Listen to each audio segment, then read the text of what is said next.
오늘 시장에서 봐야 될 건 무엇이 있는지 이번엔 상황실에서 전해드리도록 하겠습니다. 유스타 유창희 대표님과 함께할게요. 어서 오세요. 안녕하십니까? 네, 안녕하세요. 오늘도 세 가지 상황실이 준비되어 있고요. 첫 번째 상황실로 바로 들어가 보겠습니다. 검은 사막 모바일, 바로 펄업있습니다. 이 모바일이 중국 출시에 대한 기대 때문에 오늘 주가 상승세를 보여주고 있는데 최근에 외국인이 좀 많이 팔긴 했더라고요. 이 펄업이스 하면 가장 먼저 떠오르는 게 검은 사막이고 네. 검은 사막밖에 없다라는 단점도 있지만 그럼에도 불구하고 뭐 모바일이든 PC든 또 시장에 따라서 매번 호재로 작용하는 건 맞는 것 같아요. 네.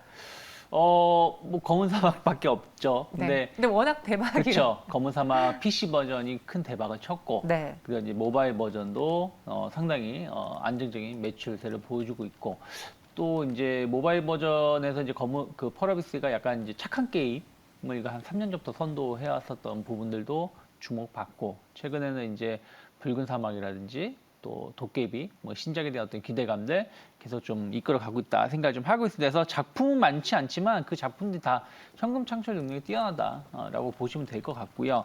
이번에 이제 중국 파노 연내 파노 획득에 대한 기대감들이 있죠. 그래서 뭐 검은 PC, 그러니까 모바일 버전, 아니 PC 버전 먼저 파노 획득에 대한 기대감들, 그리고 이 모바일 버전도 판호 획득을 해서 중국에서 그 10위 안에만 든다고 하더라도 일 매출이 그 한 30억이 넘는다고 합니다. 네. 그럼 뭐 한 달에 치면 1,000억이 넘는 거 아니겠습니까? 그러다 보니까 그런 부분들에 대한 어떤 기대감들, 또 이제 파노에 대해서는 이제 펄어비스가 연초부터 계속 기대감들이 좀 있었기 때문에 그러한 것들이 좀 맞물려지면서 좀 주가가 상승을 하고 있고 다시 한번 좀 고점 갱신에 대한 어떤 기대감을 좀 불러일으키고 있다 생각하고 있습니다.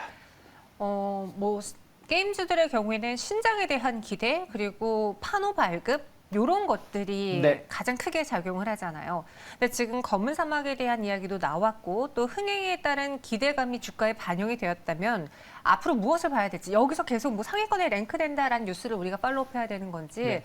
펄어비스에 대한 모멘텀은 어떻게 잡아볼까요? 그러니까 엄밀히 따지면 펄어비스가 실적의 어떤 기대감으로 주가가 올라온 건 많지가 않아요. 말씀하신 것처럼 이제 파노 특히 이제 중국 시장에 대한 어떤 기대감들, 네. 그런 것들이 이제 주가를 좀 끌어올렸었던 부분들이 좀 있었고, 뭐 이번에도 마찬가지입니다. 지난 그 8월 말 상당히 급등세를 보여줬었던 것이 뭐 저는 솔직히 잘 모릅니다만은.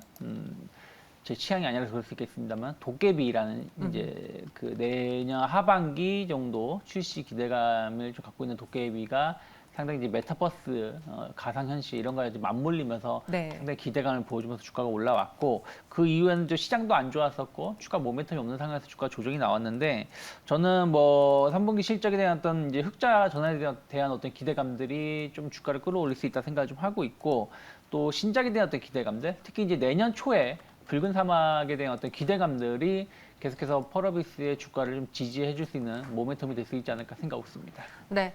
그러니까 펄어비스의 검은 사막 그리고 말씀해 주신 것처럼 기대작인 도깨비까지 더해진다면 우리는 이 가격을 어디로 봐야 될지 투자 전략을 한번 세워보도록 하겠습니다.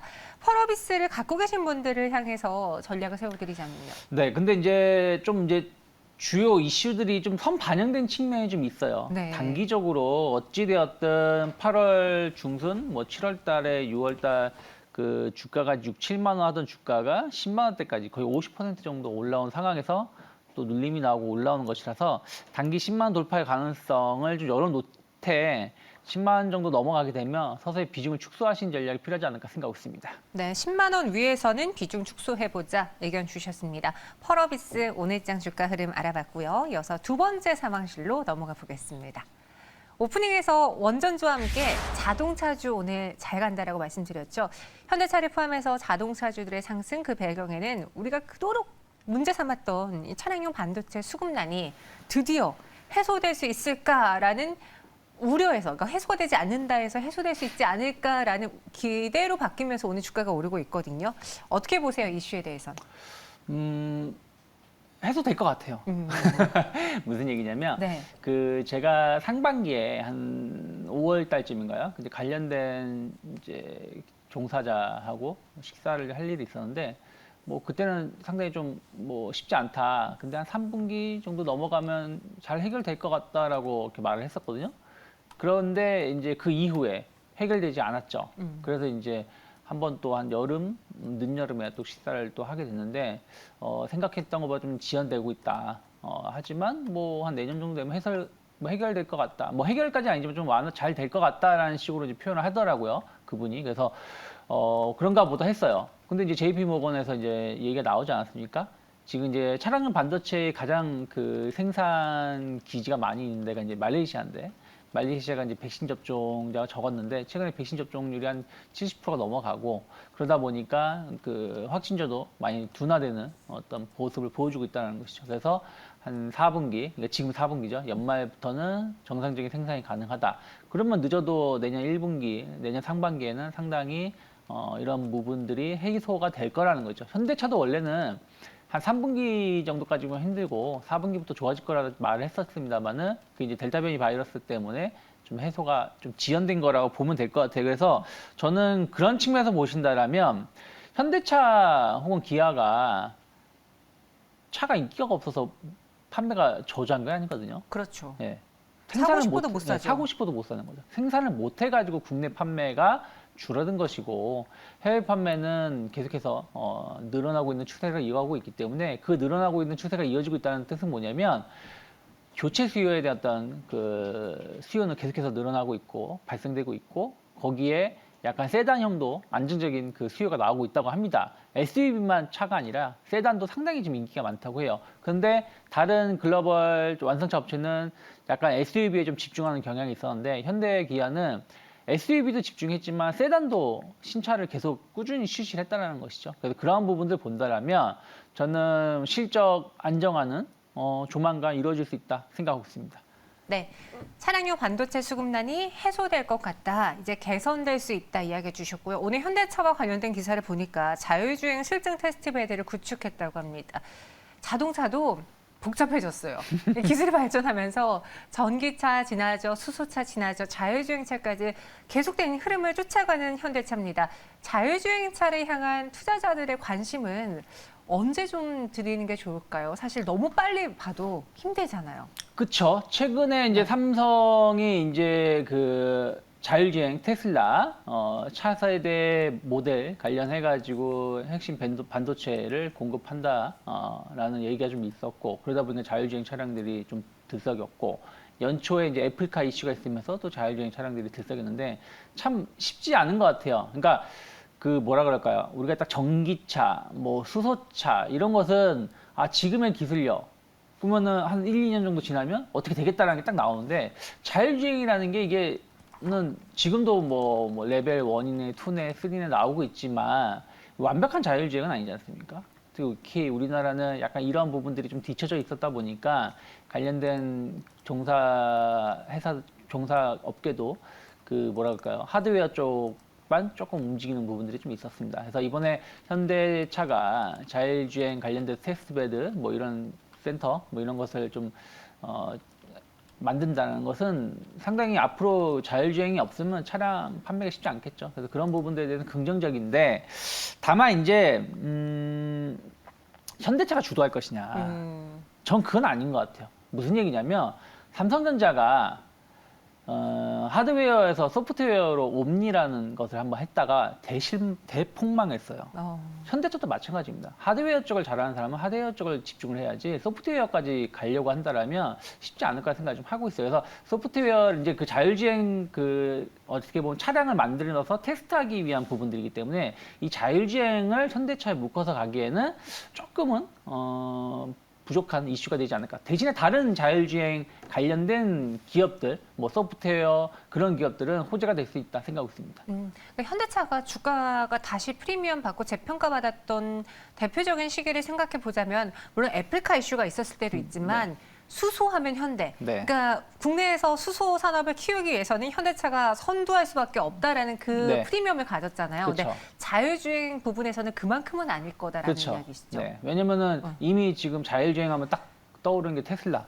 뭐 이렇게 선점하고 있는 회사들이 있는 상황에서 현대차가 이것을 선점해 나간다? 네. 그거는 전 뭐 우리나라 기업을 무시하는 게 아니라 좀 쉽지 않다 생각했습니다. 알겠습니다. 그럼 현대차에 대한 가격 전략 세워볼게요. 오늘 기사 보니까 많이 빠졌고, 그러니까 현대차도 빠졌지만 지수가 밀리면서 네. 많이 밀렸기 때문에 이제는 정말 사도 될 때다라는 뉴스가 또 보이더라고요. 네, 어느 정도 바닥은 확인된 것 같아요. 다만 이제 여기서 V자로 갈 것이냐, 아니면 이제 완만한 상승을 할 것이냐, 뭐 이거의 싸움이라 생각하고 있는데 저는 완만한 상승이라고 하더라도 일단 23만 원대까지의 상승은 충분히 가능하다. 그래서 뭐 시간과의 싸움이 필요한 것이지, 뭐 연중 고점 때까지는 뭐 올해 혹은 내년 상반기까지는 가능하지 않을까 생각하고 있습니다. 알겠습니다. 현대차 매수 기회다. 목표 주가는 23만 원 제시해 드렸습니다.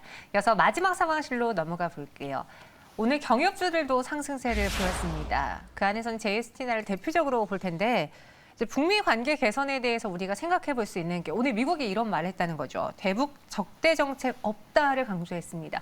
또 북한이 항상 꼬집었던 게 너네가 자꾸 적대적으로 나오니까 우리가 적대적으로 나가는 거다였잖아요. 네. 근데 이렇게 미국 측에서 이런 발언을 했다는 건 우리 한번 잘 지내보자라는 그 관계 개선 신호로 또 우리 주식 투자자분들은 받아들일 수 있지 않을까요? 그렇죠.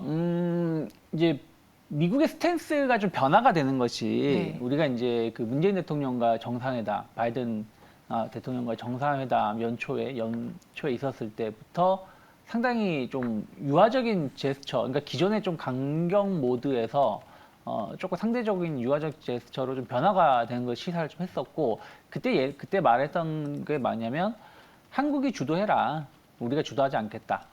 한국이 주도하는 부분들에 대해서 전폭 지지를 하겠다, 지원할 수 있는 부분 지원하겠다고 했고 그러면서 뭐 약간의 굴곡은 있었습니다만 결국 남북 통신선도 복구가 됐고 또 최근에 뭐 이런 저런 얘기가 나오고 있죠. 북한에서도 김정은이 그런 얘기하지 않습니까? 우리의 적은 뭐 한국, 미국이 아니다. 군사비다. 뭐 그런 부분들 했었던 것처럼 결국 이제 전쟁 어떻게 보면 약간 정전? 그 휴전? 네. 종전, 죄송합니다. 종전 선언을 화답하는 듯한 발언도 많이 했었거든요. 그래서 그런 부분들 본다라면 미국도 북한을 압박하는 것보다는, 그러니까 물론 압박도 하지만 압박 일변도로 가기보다는 좀 완화적인 제스처를 취해주면서 뭐 해법을 좀 찾아보겠다라는 흐름은 저는 계속 내년까지도 이어질 수 있다 생각하고 있습니다. 알겠습니다.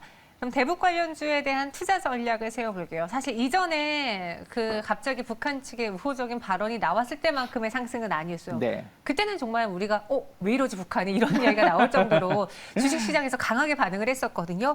오늘은 한 3, 4%의 상승 연출하고 있는데 남북경협주 테마로만 뉴스가 나올 때만 접근해 볼까요? 아니면은 분위기가 바뀌고 있다고 하니 네. 투자를 해볼까요? 분위기는 바뀌고 있는 건 맞는 것 같아요. 네. 근데 참 이게 아이러니한 게 분위기가 바뀐다고 해서 당장 내일부터 혹은 다음 달부터 남북 개성공단이 열릴까요? 그건 아니라 생각 좀 하고 있습니다. 그리고 어떤 기대감들이 항상 있었지만 이 기대감을 해소하는 데는 모르겠습니다. 저는 뭐 부정적으로 보고 있진 않지만 솔직히 이번 문재인 대통령 정부에서는 좀 쉽진 않다. 그것을 이제 토대를 만들어서 다음 정권으로 이양하는 부분들을 조금 더 모색을 할 가능성이 높고 그렇다면 약간 시간 좀 걸릴 수 있다는 것이죠. 그래서 다만 이제 그전처럼 이러한 이슈가 발생하고 또 지나면 다시 주가가 급락하는 모습보다는 약간 뭐라 그럴까요?